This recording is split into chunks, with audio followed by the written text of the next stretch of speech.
my name is Christina Rapley, and I will be demonstrating on how to properly obtain auscultation.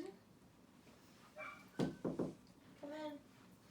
Hi, Mr. Mebane, how are you today? Good. Good. My name's Christina, and I'm going to be your respiratory therapist today, okay? Do you mind if I listen to your lungs? No. No? Okay, great. I do need you to sit on the edge of the bed for me. Can you do that? Yeah. Okay. Do you need help? No. No? Good. Ugh. All right.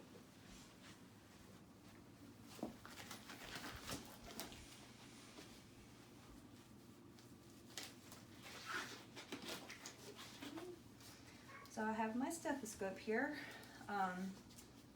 I did clean it already. I cleaned the diaphragm and also the earpieces with alcohol swab. Okay. Let me just warm it up so it won't be so cold on your skin, okay? Okay.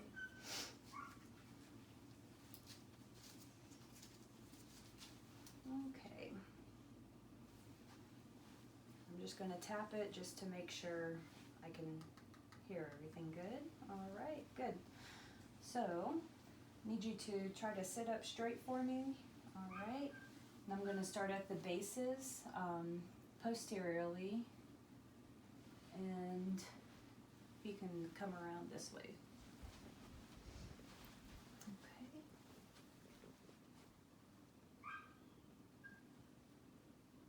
Take a deep breath for me. And out. Good. Another one. Another one. Again.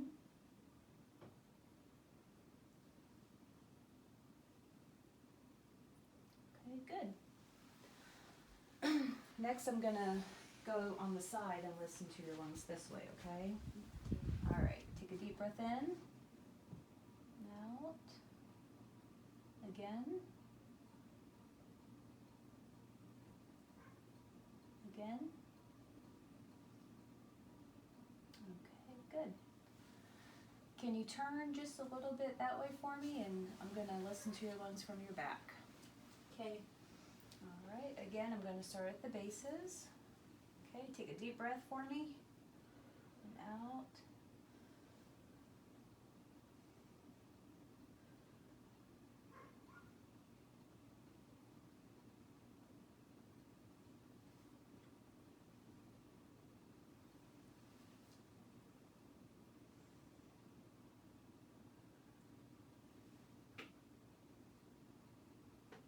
Okay, good. All right, you have good sounding lungs, okay? Any cough or anything lately, or any shortness of breath or anything? No? Okay, good. Is there anything that I can get for you right now? Any water or crackers or anything? Some water. Water? Okay. Sounds good. I'll get that for you. Okay. All right. Well, you have a good day, okay? Do you need help getting back into the bed? No. No, you're good? All right. I'll talk to you later. Bye. Okay. So now I'm putting my gloves in the trash can, and then I will properly wash my hands.